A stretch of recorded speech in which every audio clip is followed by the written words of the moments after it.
Muito bom dia, seja bem-vindo à Rádio Estádio. Hoje começamos a nossa emissão com a revista de imprensa, um pouco mais tarde do que é habitual, porque é dia de feriado em Portugal. Muita gente está por casa a gozar este feriado e por isso mesmo motivos para nos fazer companhia neste dia que vai ser longo. Vamos naturalmente olhar para tudo o que marca a atualidade desportiva e por isso mesmo a Rádio Estádio, apesar de ser feriado, continua com uma bela emissão durante todo o dia para levar até si tudo o que vai marcando o desporto em Portugal. Vamos então dar início à revista de imprensa desta sexta-feira, 1 de novembro, com o Pedro Brandão Correia. Olá, bom dia, Pedro, bem-vindo à revista de imprensa, uma voz já bem conhecida da Rádio Estádio, trabalha nos Emirados Árabes Unidos como diretor. Pedro, bom dia, não sei se me estás a ouvir bem.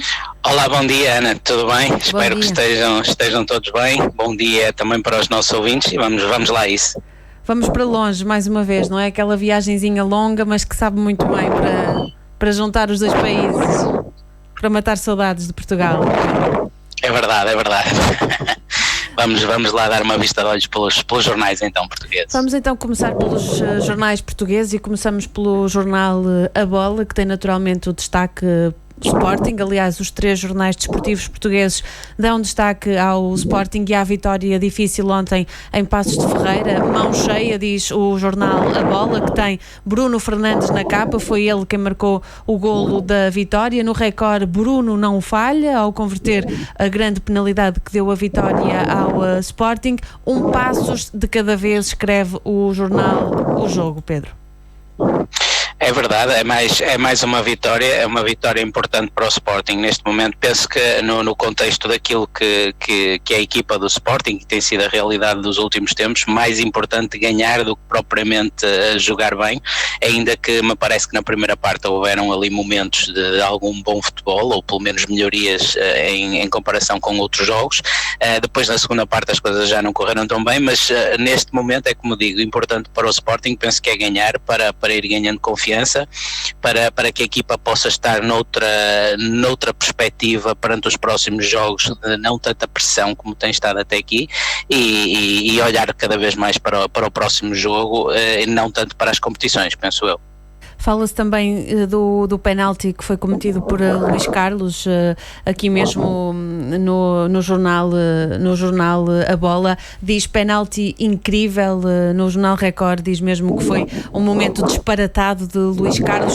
A verdade é que se têm somado alguns erros no campeonato português de alguns jogadores. Neste momento, esta crítica faz sentido na tua opinião, Pedro? Porque um jogo de futebol, se ninguém errar, o jogo fica 0-0 provavelmente, mas faz sentido haver este tipo de pressão, entre aspas, em cima dos jogadores? Penalti incrível, falta disparatada.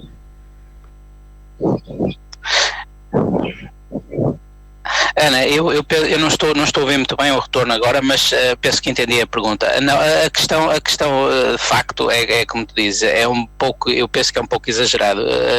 É normal um jogador em 90 minutos cometer alguns erros. É evidente que depois vendo nas imagens é de facto um lance um pouco estranho, mas é um lance que pode acontecer.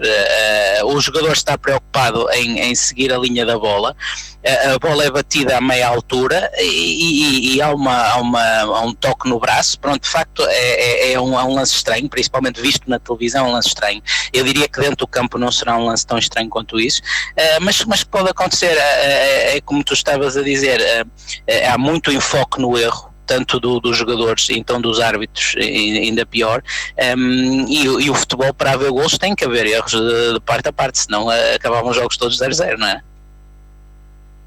Fala-se também aqui muito do tempo útil de jogo. Há estudos que estão a ser trazidos ao lume a propósito das queixas do Futebol Clube do Porto na Madeira, falar de antijogo do Marítimo, a falar de muita permissão por parte dos árbitros em relação àquilo que é o tempo útil de jogo. Vem agora também no Jornal do Jogo dizer que nos Barreiros nem meio jogo houve.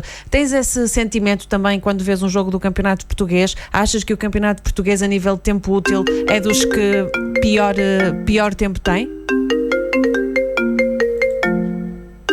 aqui alguns problemas na chamada com o Pedro Brandão. Já estamos. Porque estamos longe e convém explicar também, por chamada telefónica às vezes acontece, estamos todos sujeitos a este... Nós também erramos às vezes, não é, Pedro? Senão... É verdade, mas agora já estou a ouvir melhor. Pedro, estava-te a perguntar em relação ao tempo útil de jogo em Portugal. No jornal O Jogo vem uma chamada de capa para o Futebol Clube do Porto dizer que nem meio jogo houve nos Barreiros. Quando vês um jogo do Campeonato Português também tens esse sentimento de que é dos campeonatos que menos tempo útil de jogo tem? Isso é relativamente visível até o olho nu, sem ser precisas estatísticas e infelizmente o VAR creio que não veio ajudar em nada, porque ainda atrasa mais o jogo, ainda queima mais tempo útil do jogo. Obviamente que eu sei, e já o disse aqui anteriormente na Rádio Estádio, que eu voto vencido no que diz respeito ao VAR. Eu sei que o VAR veio para ficar, eu pessoalmente não gosto e acho que está a contribuir também para queimar ainda mais tempo de jogo. Obviamente que o Marítimo, na situação em que estava e jogando contra um candidato ao título, uma equipa forte como o Porto, usou do expediente normal de tentar queimar tempo aqui e ali. E eu nem acho que o tenha feito de forma muito exagerada, mas fê-lo, obviamente.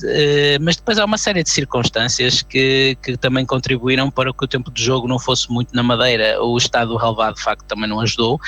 Foi um jogo em que a dimensão física entrou muito e isso também às vezes provoca muitos choques, muitas faltas, muitas situações em que o árbitro tem que ver se o jogador precisa de assistência ou não. Portanto, houve uma série de fatores que contribuíram para isto, mas de facto depois olhando para a estatística, eu sei que foi 49, qualquer coisa por cento, olhando para a estatística é de facto assustador. Ainda nos mantendo no Futebol Clube do Porto, isto porque o Record e a Bola têm aqui um trabalho nesta sexta-feira a propósito daquilo que eles consideram ter sido excessos verbais de Sérgio Conceição no final da conferência de imprensa. Foram ouvir alguns notáveis, alguns adeptos conhecidos do Futebol Clube do Porto, e alguns dizem que não choca, outros dizem que ele, no papel em que está, tem que ter um bocadinho mais de contenção. A tua experiência também muito vasta no mundo do futebol, este tipo de situações acontecem naturalmente para uma pessoa que tem, por regra, o coração perto da boca? Sim, eu no caso do Sérgio Conceição eu não acho que seja defeito, é feitio. Pronto, é a mesma forma dele estar. Ele é uma pessoa muito franca, que não tem filtros. Eu acho que ele não esteve bem em ter dito o que disse e acho que inclusive ele não devia dar tanta importância àquilo que se fala nas redes sociais, porque as redes sociais são um campo fértil para haver crítica e para haver muitas vezes crítica até injusta e até de alguma forma um pouco educada em alguns casos, e ele não devia entrar, eu creio que ele não devia entrar por aí.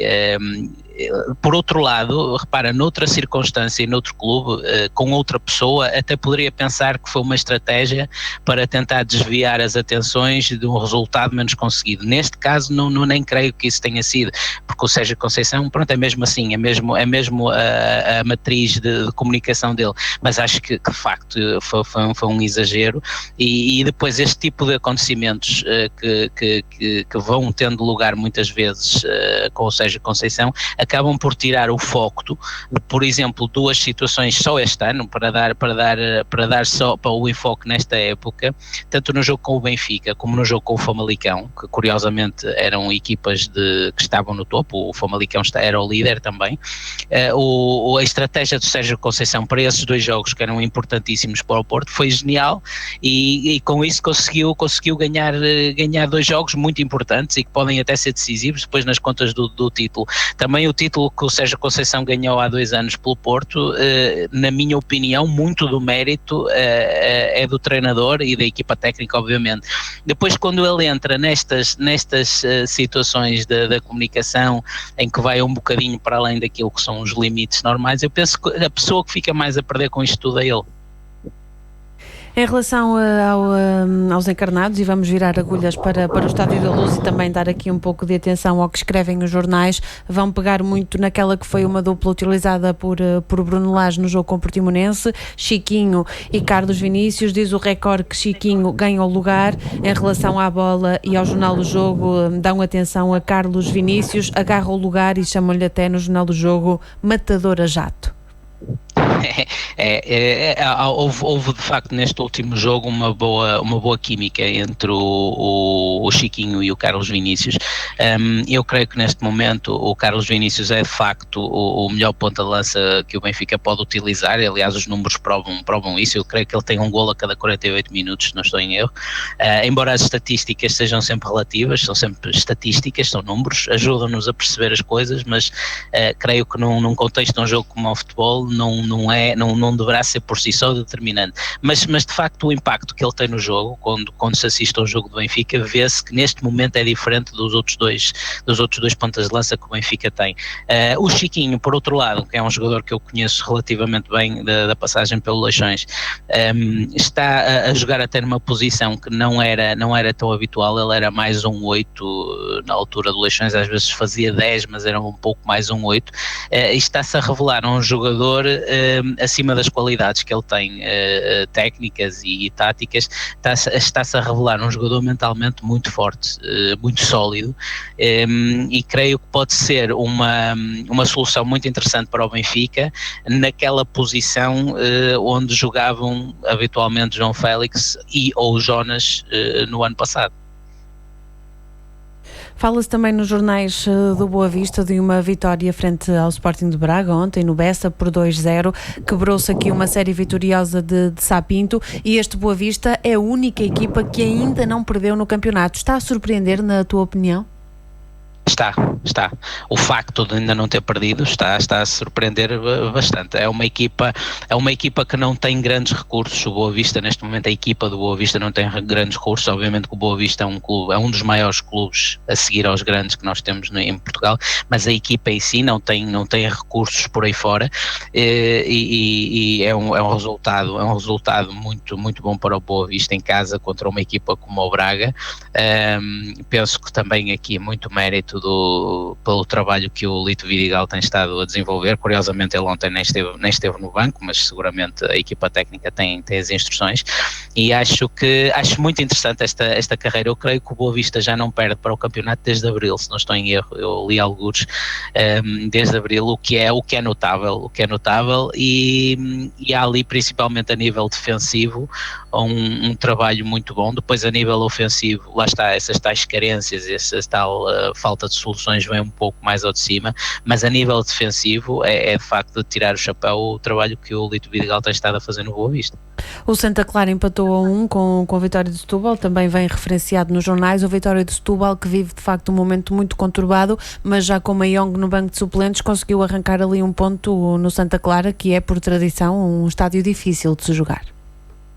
É verdade, e eu estava a ouvir há pouco a falar com o João Henriques, que na minha opinião é um dos muito bons treinadores que temos a emergir no nosso campeonato, e era como disseste e bem, Ana, não é fácil jogar nos Açores, não é fácil jogar com o Santa Clara, e é um ponto que principalmente moralmente pode ser importante para o Setúbal, após mais uma época que começa atribulada no Bonfim.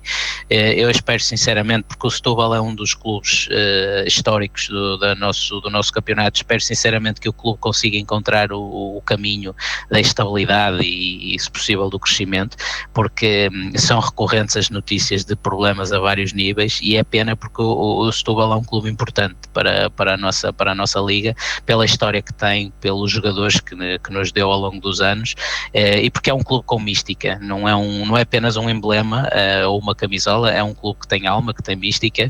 Era importante que as coisas entrassem noutro patamar de estabilidade, para que depois dentro do campo a equipa possa render, pelo menos para conseguir uma manutenção tranquila, que será o mínimo que um clube com a história do Vitória de Setúbal pode aspirar, penso eu. Folheando os jornais e folheando também o Jornal Record, dá aqui destaca um encontro de Frederico Varandas com Pedro Proença, o presidente da Liga. Falaram sobre violência no desporto e como tens acompanhado naturalmente, há aqui um divórcio claro que ainda não se resolveu por inteiro entre o Sporting e as suas claques, e também fazer emergir a equipa B do Sporting, dando aqui a oportunidade aos mais novos e àqueles que não têm espaço na equipa principal de crescer e de evoluir. Como é que tu tens visto, e aproveitando aqui a boleia do da entrevista de Frederico Varandas. Como é que tens visto a formação em Portugal e as equipas B? Parece-te que Portugal está no bom caminho no que toca à formação de atletas?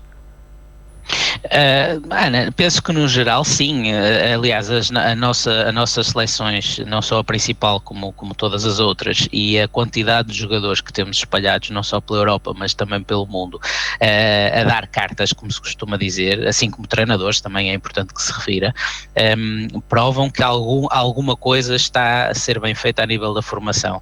Eu creio que muito mérito a alguns dirigentes que têm essa visão, mas essencialmente à qualidade dos treinadores que vamos tendo. Creio que em termos da formação, na maioria dos clubes, porque isto, como em tudo no futebol português, há duas velocidades. Há a velocidade dos grandes e há a velocidade de todos os outros, ou quase todos os outros, porque, por exemplo, o Sporting de Braga também já tem boas infraestruturas, o Vitória de Guimarães já tem boas infraestruturas há muitos anos, mas depois de tirares estes 5 clubes, os 3 grandes, mais o Vitória de Guimarães e o Sporting de Braga, traz alguns clubes ali pelo meio que também podem ter algumas infraestruturas para a formação, mas depois o resto às vezes é complicado até terem campos de treino para a primeira equipa, quanto mais para a formação. Eu penso que as equipas B são essencialmente boas para os clubes grandes, para os clubes que apostem na formação, e eu creio que uma solução a passar por equipas satélite seria mais interessante, no sentido em que poderia fazer com que houvesse uma mescla de jogadores experientes com jogadores menos experientes e ao mesmo tempo não criar este fenómeno das equipas B, que depois às vezes complica as contas de campeonatos como a segunda liga, onde estão equipas a competir com objetivos de subida ou de não descida, e depois andam ali equipas B pelo meio que podem descer mas não podem subir, mas podem roubar pontos a equipas que podem subir. Portanto, há duas perspectivas para o problema. Há a perspectiva sobre as equipas, os clubes grandes, digamos assim, e depois sobre todos os outros, mas penso que sim, que em termos de formação estamos bem. Em termos do Sporting, do que tinhas referido da entrevista do presidente Varandas, eu creio que ele foi muito corajoso naquilo que fez com as claques. Penso que nesta circunstância, e tendo em conta aquilo que são os últimos tempos do Sporting, era justificável uma tomada de posição destas. Ainda assim eu creio que ele foi corajoso, fez o que devia ter sido feito em detrimento daquilo que eventualmente politicamente lhe poderia até ser mais interessante, mas penso que foi uma boa atitude da parte dele. Espero que, se for caso disso, outros clubes possam seguir a mesma bitola, porque eu não tenho nada contra as claques, acho que as claques são importantes no futebol, na perspectiva de apoio vocal e apoio de coreografias, etc. Tudo o que vá para além disso, que entre na violência, que entre no distúrbio, isso não, e isso até é mau para as claques, que essas coisas possam acontecer. Portanto, penso que o Sporting pode aqui, tal como já o fez na formação ao longo de muitos anos, também aqui em termos da forma como os clubes lidam com as claques, também pode estar aqui a abrir um precedente positivo para o futebol português, penso eu. E a propósito disso, o jornal O Jogo tem também uma entrevista a Patrick Moraes de Carvalho, que é o presidente do Clube de Futebol Os Belenenses, muito crítico em relação ao futebol português, e isto a propósito da inscrição, de uma possível inscrição da equipa B do Sporting. Diz ele, e vou citar: aos grandes tudo é permitido, inscrevem, deixam de inscrever, entram pelo 7º andar. Parece-te que o futebol português, que tem estado de facto debaixo de algumas críticas, aliás, há uma entrevista de Pipo Russo à Rádio Estádio em que há fortes indícios de que o futebol português neste momento é um negócio e não um desporto em si, e tudo isto que se vai dizendo dos clubes pequenos. O João Henriques disse à Rádio Estádio que os clubes pequenos não têm as mesmas condições dos grandes, que não são distribuídos os dinheiros de uma forma equitativa para que as equipas possam crescer, e agora temos aqui estas declarações polémicas de que aos grandes tudo é permitido. Tens essa percepção também de que existem duas frentes, aquilo que são os grandes e têm uma legitimidade diferente daquilo que são os clubes pequenos em Portugal? Sim, Ana, tenho exatamente essa perspectiva. Eu até costumo dizer por brincadeira, a conversar com os meus amigos, que o futebol português, o arco-íris do futebol português só tem 3 cores: vermelho, azul e verde. Depois o resto, infelizmente, e digo isto sendo adepto de um clube que não é um clube grande, mas não é um dos grandes, que é o Leixões, tudo o resto é paisagem, Ana. Infelizmente é um pouco assim. Se formos, e eu ouvi a entrevista do Pipo Russo, é uma entrevista interessantíssima, que dá outras perspectivas. Eu não concordo só que seja o futebol português, que seja neste momento dominado pelo dinheiro e por interesses económicos. Eu creio que o futebol no geral é neste momento em grande parte dominado pelos interesses económicos, principalmente ao mais alto nível, mas depois o futebol mais real, o futebol de desporto, o futebol de famílias, o futebol da prática desportiva, que é muito importante porque é a base de sustentação depois do desporto, espetáculo e indústria, e esse futebol é muitas vezes chutado para canto, e eu tinha acabado de dizer na intervenção anterior relativamente às equipas B, é curioso teres referido isso do presidente do Belenenses Clube, penso eu, porque de facto é verdade. Depois criam-se uma série de exceções, de situações que está-se a pensar no benefício do grande, neste caso, para formar jogadores, ok, eu entendo isso por essa perspectiva, mas está-se a esquecer que estamos a prejudicar todos os outros. E então temos que começar a perceber, ou temos um futebol mais democrático, isto entre aspas, obviamente, não só na distribuição dos famigerados direitos de transmissão televisiva, como em outras coisas, como as decisões que se tomam em termos das competições, etc. Ou então olhamos só para os grandes e ficamos só ali nos grandes, e depois não nos podemos queixar que quando as nossas equipas vão para as competições europeias as coisas sejam complicadas e tenhamos problemas, inclusive para bater equipas de meio da tabela em termos daquilo que é o contexto europeu, penso eu. Falavas há pouco de estruturas e de tudo aquilo que envolve a própria preparação das equipas e deixa-me aproveitar também essa deixa para falarmos do 16º aniversário do Estádio da Luz. Foi ontem, com pompa e circunstância, uma festa que reuniu várias personalidades ligadas ao mundo encarnado, sendo que Mário Dias, que é considerado o pai do Estádio da Luz, foi de facto a figura central deste estádio em Portugal e de uma presidência de Luís Filipe Vieira, que também comemorou 16 anos.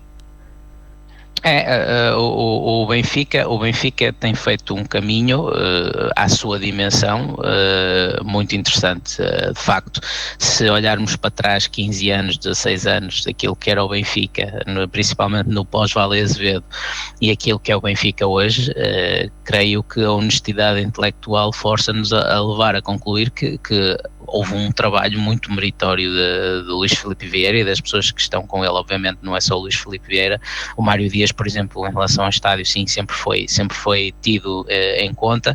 O Rui Costa seguramente está também a ajudar, como ajudaram outras pessoas entretanto, mas o Benfica tem feito de facto um bom trabalho, mas é ao nível do Benfica, daquilo que é a dimensão do Benfica e daquilo que é a dimensão de um grande em Portugal.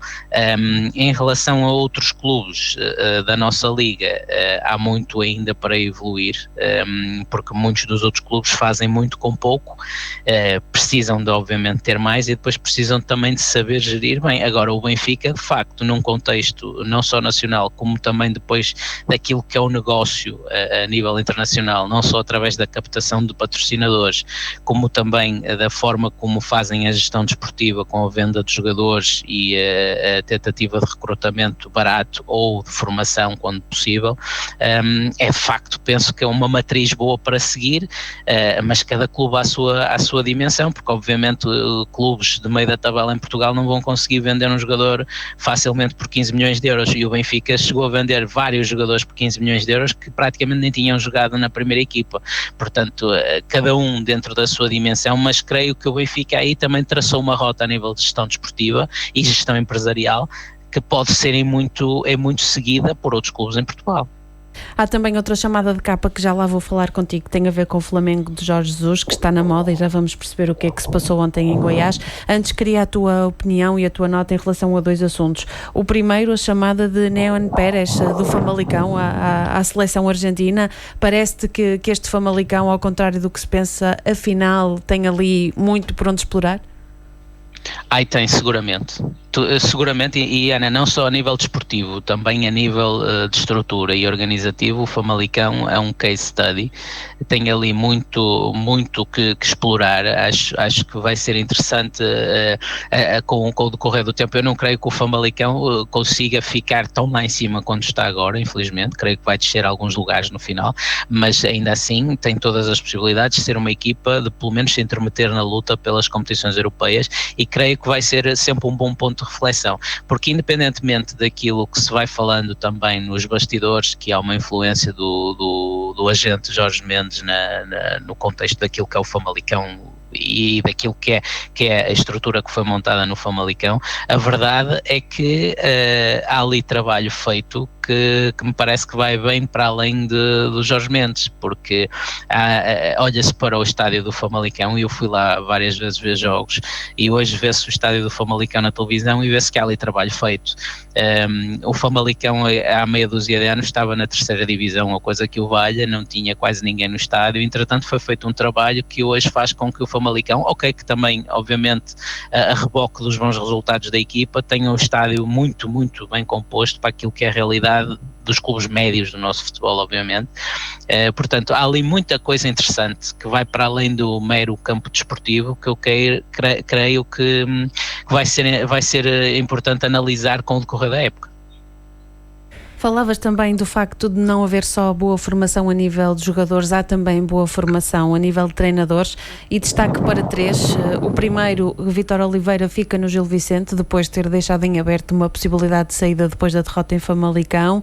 O carinho de Carlos Carvalhal, que foi um casal inglês, veio de propósito de Sheffield para vir apoiar o Rio Ave e estar perto do treinador, com quem criou ali um laço de amizade, ele que esteve então 3 anos em Inglaterra ao serviço do Sheffield Wednesday, e também naturalmente aquele que é o novo, não é novo, mas o treinador dos Camarões, António Conceição, que dá também uma entrevista ao jornal A Bola a dizer que vai ter que mexer com alguns egos. Estão na moda os treinadores portugueses?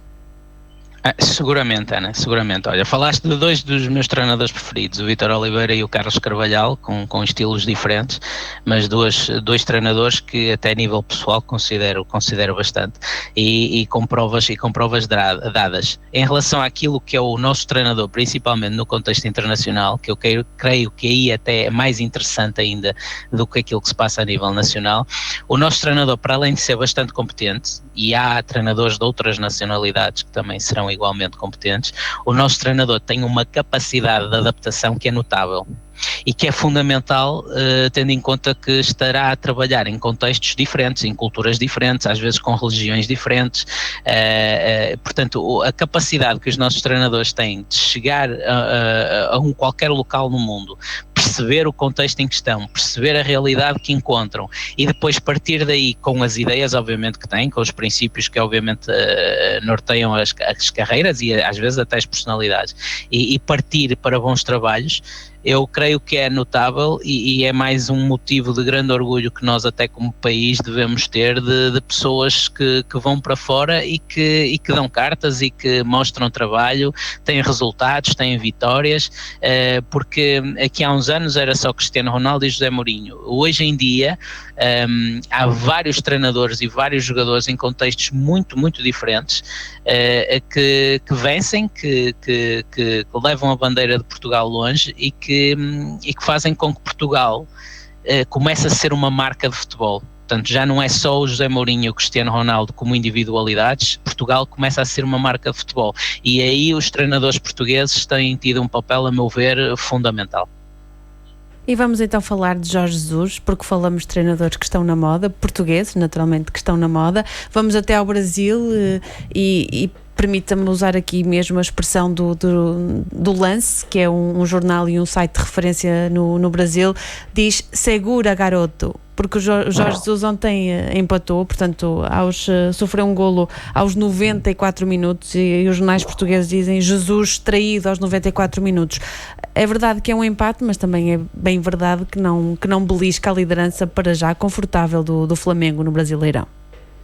Não, minimamente. Eu não consegui assistir ao jogo porque ia começar às 3 da manhã aqui do Dubai, já era um bocadinho tarde para mim, mas tenho assistido aos resumos dos jogos e quando posso aos jogos em direto e é avassalador, a forma como o Flamengo joga é avassaladora. O Jesus, depois daquele impacto inicial onde houve muita resistência até da própria comunicação social brasileira e continua a haver resistência, neste caso pelo menos de alguns treinadores e de alguma comunicação social brasileira, eu creio que o Jesus já conquistou pelo menos as pessoas do Flamengo e grande parte da comunicação social também, e aquilo que se passa dentro de campo acho que é a melhor resposta. O Flamengo joga muito bem futebol, joga futebol, ao contrário do que acontece vulgarmente com muitas equipas brasileiras que jogam bem à bola mas não jogam futebol. O Flamengo joga futebol e joga bom futebol. Ontem de facto, obviamente que empatar um jogo nos descontos ou perder é sempre complicado, emocionalmente é sempre difícil de aceitar, como o contrário também normalmente é ótimo.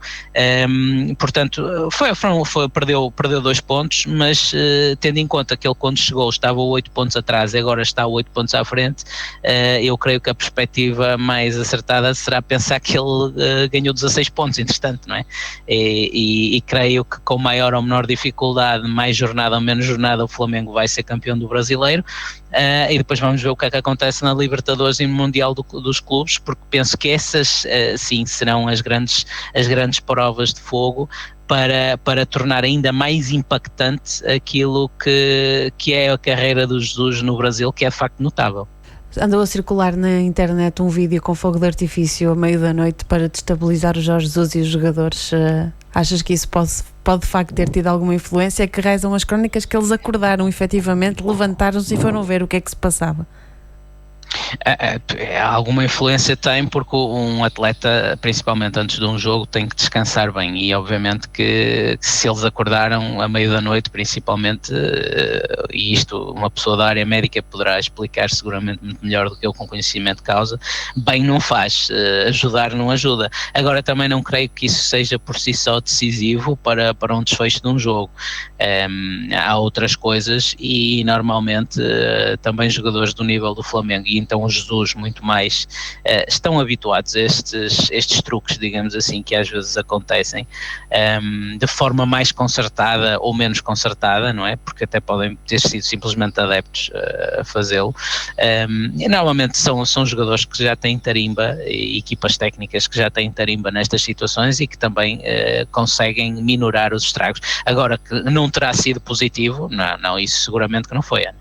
Vamos então fazer uma nova viagem, já fomos ao Brasil, vamos parar em Espanha aqui ao lado e vamos dar atenção ao que escreve hoje o jornal A Marca. Tem 2 entrevistas exclusivas, muito boas por sinal, com Gasol e com Iniesta, e diz o jornal que eles estão perto da reta final. O Gasol diz que entende que a carreira está muito perto de acabar, quanto a Iniesta abre aqui a porta para se tornar treinador de futebol. Sim, o Iniesta e o Xavi vão ser treinadores a seguir seguramente, porque a maneira como eles se comportavam em campo, a capacidade que eles tinham de ler o jogo, de entender o jogo, de perceber, de tomar as melhores decisões, creio que são 2 treinadores que vão ser muito interessantes de seguir e que provavelmente vão fazer escola, um bocadinho na sequência daquilo que o Pep Guardiola tem feito. Creio que são 2 treinadores que vão fazer escola e que seguramente vão ser muito interessantes de seguir. Ainda bem que o Iniesta tem essa vontade.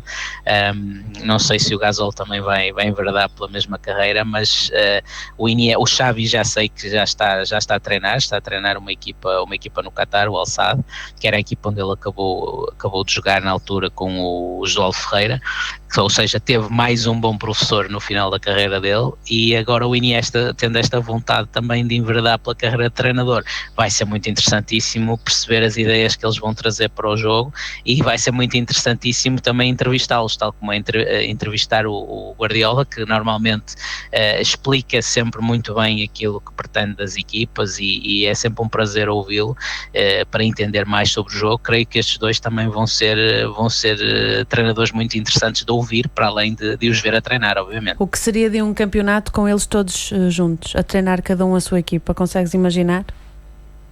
Seria genial. É evidente que também, se eles seguirem o mesmo estilo do Pep Guardiola e daquilo que foi o Barcelona do Pep Guardiola, onde eles jogavam e eram peças importantes, uma coisa também importante, né? Vão precisar de ter equipas com jogadores que possam executar as ideias deles, porque não é fácil.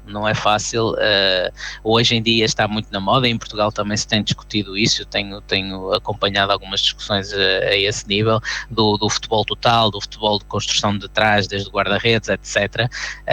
Mas eu creio que isso, apesar de ser esteticamente muito bonito para quem está a ver, nem sempre será o mais aconselhado fazer, tendo em conta os jogadores que a própria equipa tem, tendo em conta a forma como o adversário possa estar a pressionar. Portanto, há aqui depois também vários fatores que são importantes, e eu creio que um bom treinador, lá está, como eu falava há pouco na intervenção anterior relativamente aos nossos treinadores terem a capacidade de se adaptarem, também penso que um bom treinador tem que ter a capacidade de perceber o que pode tirar da sua equipa, porque se trouxer ideias formatadas e quiserem pôr a toda a força e não tiver jogadores que sejam capazes de as executar, as coisas podem correr mal. Portanto, se eles forem para equipas que tenham de facto jogadores com talento, aí seguramente que vai ser muito interessante.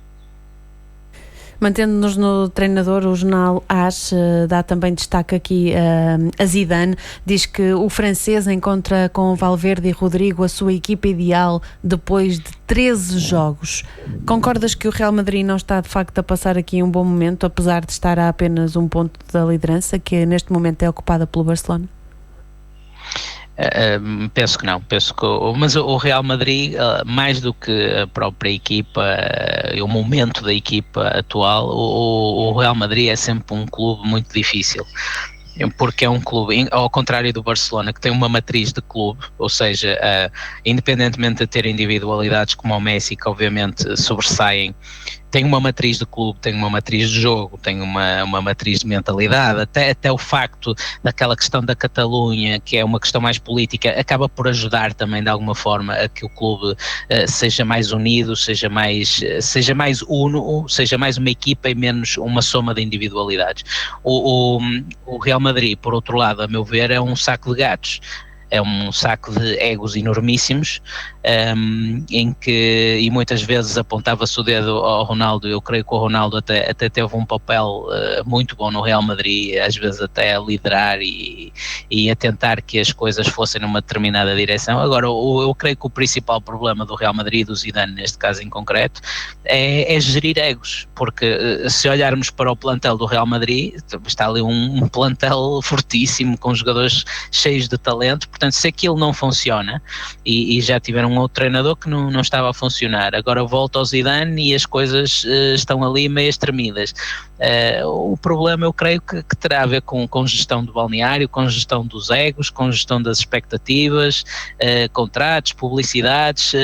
Se formos ouvir entrevistas de pessoas que saem do Real Madrid, treinadores e jogadores, estou-me a lembrar do Roberto Carlos há pouco tempo ao Canal 11 da Federação, que eles contam coisas muito interessantes daquilo que são os bastidores do Real Madrid, dos contratos de publicidade, do jogador a dar mais primazia à publicidade às vezes com os treinos, há todo aquele glamour, aquela vida estratosférica que eles levam de jatos privados, a viajar para aqui e para ali a seguir aos jogos. Portanto, há ali uma série de fatores no Real Madrid que divergem muito daquilo que no meu entender, e penso que no entender geral, que é uma equipa de futebol normal, digamos assim. Portanto, aquilo é mais um ajuntamento de estrelas e de egos do que propriamente uma equipa de futebol.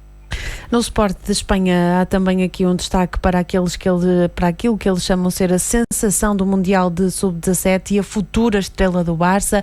Escreve o jornal no título Crack Pedri. Olha, não conheço, ainda não tive a oportunidade de assistir a jogos do Mundial de Sub-17 e não conheço este jogador em concreto, mas o Barcelona é uma escola de formação que basta pensarmos em Messi, não é? E já para não falar, ainda há pouco estávamos a falar de Xavi, Iniesta, Guardiola, são muitos os jogadores que saem dali, não me admirava nada que saísse dali outra estrela. É um clube de facto que, apesar de ser um clube grande e ser um clube com capacidade para comprar jogadores, aposta bastante na formação, a meu ver muito bem, porque é importante um clube ter talento, obviamente, e ter jogadores talentosos, mas é também muito importante juntar a esse talento pelo menos alguma mística. Eu creio que ajuda, e o Barcelona tem feito isso globalmente bem ao longo dos anos, e se estiver aqui mais um craque, vai ser mais um a juntar ao Messi, que também mais ano menos ano vai começar a eclipsar eventualmente, vai ser mais um a juntar a uma longa lista de jogadores geniais que o Barcelona deu ao futebol. No mundo deportivo, a fotografia e o destaque vão para Lautaro Sube. Diz que o avançado argentino do Inter tem 22 anos e pode ser o possível substituto de Luís Suárez, e há também aqui um destaque de que não é estático, joga ao primeiro toque, pressiona, e de facto há aqui qualidades que, segundo o jornal, encaixam naquilo que é a procura do Barcelona por esta altura.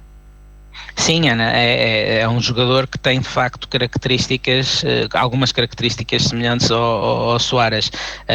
Eu creio que ele até tem um bocadinho mais de presença na área do que o Suárez, mas é um jogador interessante, e lá está, era o que tínhamos acabado de falar há pouco. O Barcelona tem esta capacidade de formar bem e ao mesmo tempo depois de financeiramente conseguir ir buscar jogadores de qualidade para juntar àqueles que tenham na formação, no caso de não ter um jogador para uma determinada posição ou com determinadas características que eles precisem. Não quero dizer com isto também que, a meu ver, tudo no Barcelona seja um mar de rosas, não é? Mas creio que, comparativamente ao Real Madrid, é uma ideia de clube que eu gosto bastante mais.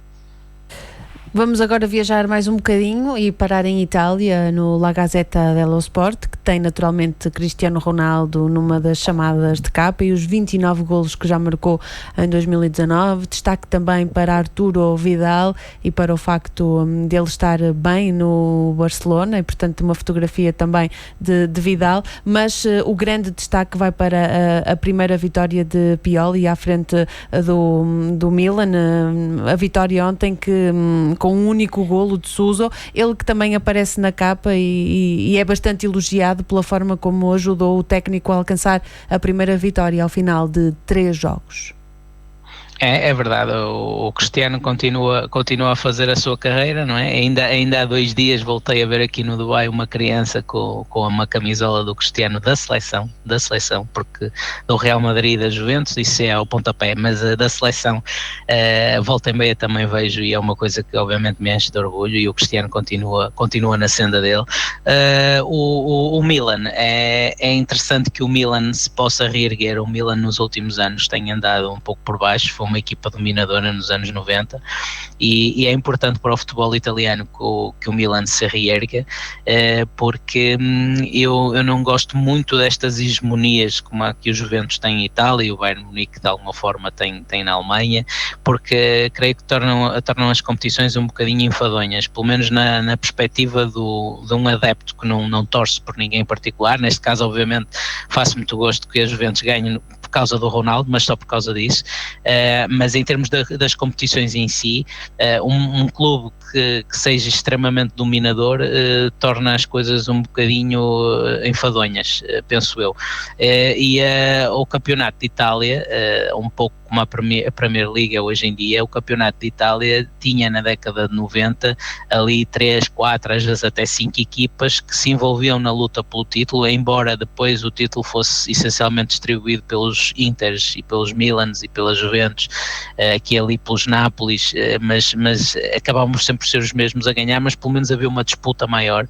Eu creio que nos últimos anos, até a chegada do Ronaldo, o futebol italiano andou bastante por baixo, e agora está outra vez a abrir-se um pouco ao mundo. Eu creio que até a forma das equipas jogarem também está a ser um pouco diferente, já não há tanta aquela obsessão defensiva como havia, já se começam a ver equipas a tentar jogar um bocadinho mais para a frente e a abrir um bocadinho mais, e creio que vai ser importante também contarmos com as equipas italianas depois no contexto europeu, para tentar fazer frente àquilo que neste momento é o domínio do Barcelona e do Real Madrid e de algumas equipas inglesas. Deixa-me formalizar-te melhor aqui o Arturo Vidal, porque o jornal já destaca o bom momento que o jogador atravessa, isto porque é notícia de que Conte quer o jogador em Itália. Parece-te que ganha também o Calcio com a presença de Arturo Vidal?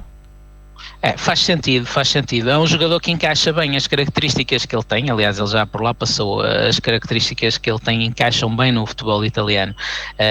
O Vidal é um jogador, principalmente quando está bem, ele às vezes tem algumas oscilações de forma, mas quando está bem é um jogador que pode ser muito influente numa equipa, porque ele ajuda um pouco a defender, é um jogador que cria linhas de passe, é um jogador que tem talento, é um jogador que multifunções ali no meio campo e sempre com as ações dele normalmente quando ele está bem tem qualidade e em Itália principalmente ali no meio campo eles precisam de jogadores com essas características, portanto creio que sim, que encaixava como uma luva, mas acho que ele também no Barcelona por outro lado, se formos pensar numa perspectiva mais individual, creio que ele até está num contexto que pode brilhar mais, penso eu, mas a ver vamos o que é que vai acontecer. No Corriere dello Sport há naturalmente aqui o destaque para a primeira vitória de Pioli. Ontem bateu então por 1-0 o Spal 2013, o golo de Suso, mas a fotografia e a grande manchete de destaque deste jornal é que escreve: verdade está em risco, isto porque alguns treinadores e presidentes dos clubes italianos vêm ao público dizer que é preciso mais transparência em Itália e no futebol italiano. Parece-te que ainda há aqui resquícios do chamado Calcio Caos? Não sei se haverá resquícios tão longe até, Ana. Eu estou a ver a primeira página e creio que aqui também há uma bicada ao VAR, não é? Porque eles fazem a caixa com as letras a sublinhar o VAR. Repara, o VAR, Ana, também são pessoas que estão a analisar as imagens. Ou seja, eu não sou contra as tecnologias no futebol, porque se for, por exemplo, a tecnologia de linha de golo, nós em 30 segundos ou menos temos a decisão, a bola está dentro, a bola não está dentro, siga. O VAR são outras pessoas que estão num contexto diferente, com mais ângulos, com mais calma eventualmente, não sei, nunca lá estive, mas imagino que estejam um pouco mais relaxadas que o árbitro pelo menos, e que têm outra possibilidade de ver os lances, mas ainda assim está dependente da perspectiva humana, que é sempre variável por variadíssimas razões, portanto não há aquela decisão 100% certa, indiscutível, como por exemplo a tecnologia da linha de golo. Portanto, eu creio que o VAR não é benéfico para o futebol, eu sei que vem para ficar, e creio que o VAR está a levar a discussão do futebol demasiadamente para a arbitragem, e pelo menos o desporto que eu gosto chama-se futebol, não se chama arbitragem, e respeito a arbitragem, mas acho que a arbitragem não é um foco central, ou não deve ser um foco central do jogo. O foco central do jogo são os jogadores e depois os treinadores em segundo lugar, mas principalmente os jogadores, as jogadas, os golos, as táticas, as estratégias. A mim é isso que me apaixona no futebol. A arbitragem, estar a discutir foras de jogo por meio metro, está um cabelo em fora de jogo, depois no penalti porque houve uma unha que foi tocada ou não. Não acho que seja benéfico para o jogo, sinceramente, e depois também o argumento de que trará maior rigor em termos das decisões, e falavas tu isso no início do programa, relativamente aos erros que há no futebol. Os treinadores erram, os jogadores erram, e bem, porque são seres humanos. Os árbitros não podem errar, não podem haver más decisões de arbitragem, não percebo porque fazem parte do jogo, são seres humanos, também têm direito a errar, desde que sejam honestos e competentes, e aí tanto está mal o árbitro como pode estar mal um vídeo-árbitro, desde que sejam honestos e competentes. Se errarem, paciência, é lamentável, mas paciência, faz parte do jogo. O jogo é jogado por humanos e eu gostava que continuasse assim, mas já sei que voto vencido. Basta nós aplicarmos isso ao nosso dia-a-dia. Todos nós no nosso dia-a-dia acabamos por cometer erros, uns mais graves do que outros, é verdade, mas ninguém é infalível, e se calhar haveria outros patamares para se discutir isto sem estar a discutir o erro, mas se calhar formas de o minimizar. do que propriamente o erro em si, valorizar o erro. Sim, a criar um contexto, por exemplo, de proteção ao árbitro durante a semana. Nós já tivemos árbitros, segundo relatos na imprensa, que foram ameaçados, familiares de árbitros que foram ameaçados, e eu creio que até fora daquilo que vem na imprensa, a vida dos árbitros não deve ser de facto nada fácil. Nada fácil em Portugal. O ambiente que se cria, e depois repara, o vídeo-árbitro é no fundo uma lupa que vai ver ao detalhe qualquer possível erro do árbitro, ou seja, se houver na mente das pessoas, muitas vezes a meu ver erradamente, a perspectiva de que um árbitro qualquer não é honesto e o árbitro erra, depois isso vai reforçar essa ideia. Quando no fundo o árbitro pode ser extremamente honesto, pode ser competente e errar, que é exatamente como tu estavas a dizer, Ana, eu concordo contigo.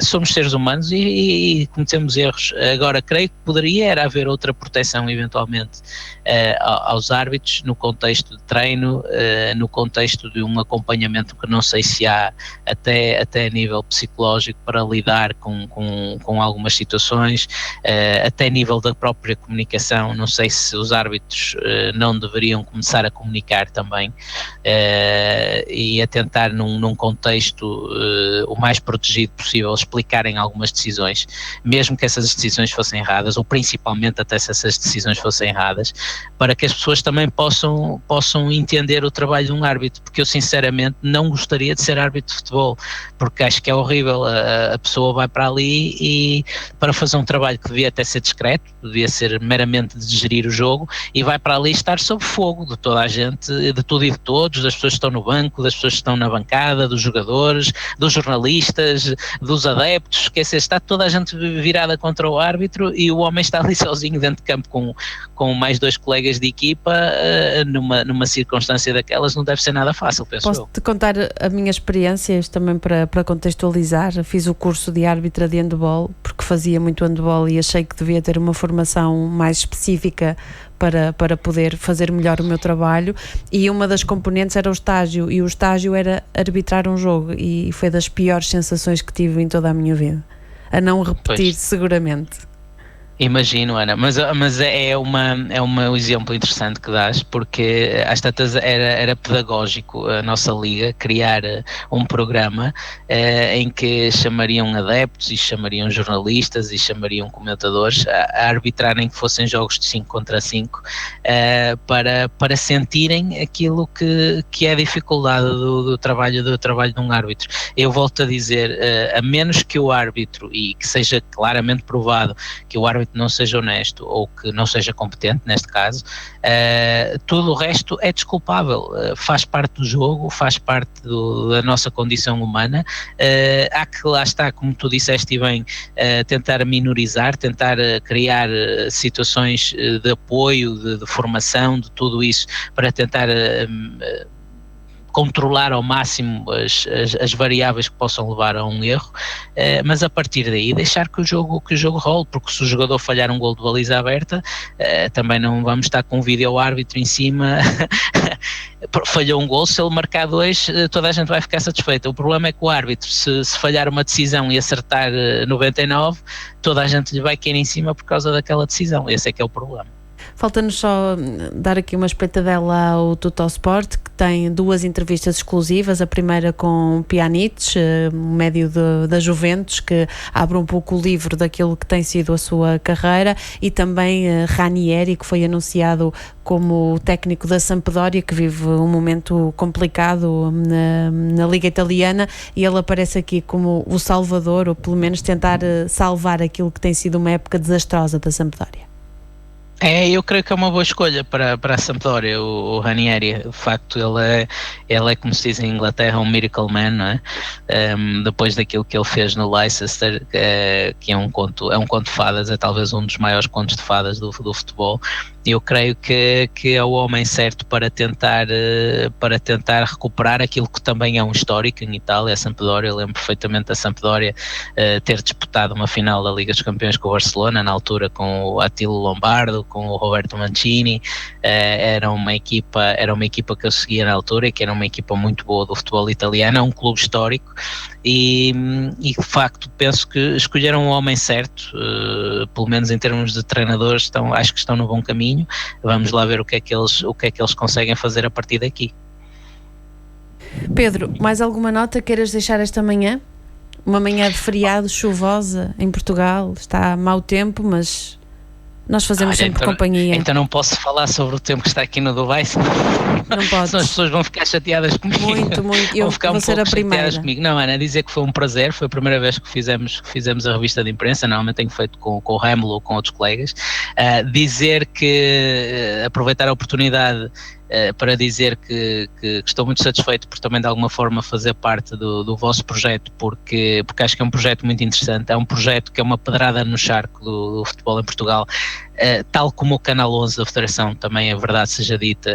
Acho que são dois projetos que nasceram há pouco tempo e que têm sido uma pedrada no charco do futebol em Portugal, têm tido um efeito muito positivo naquilo que é o futebol, com conteúdos diferentes, com perspectivas diferentes, com abordagens diferentes, e dizer que eu me sinto muito honrado de alguma forma também fazer um pouco parte da equipa, porque admiro muito a paixão com que vocês trabalham na rádio. Eu vou seguindo os programas sempre posso, estou a queimar os meus dados móveis por causa da Rádio Estádio, no carro tenho que ter sempre os dados móveis ligados, mas vou seguindo com muito interesse aquilo que vocês estão a fazer, desejar-vos um bom fim de semana e continuação de um bom trabalho, e foi um prazer hoje estar contigo. A admiração é mútua, Pedro. Foi a primeira vez que fiz revista de imprensa, portanto vais ficar para sempre ligado à minha primeira revista de imprensa na Rádio Estádio.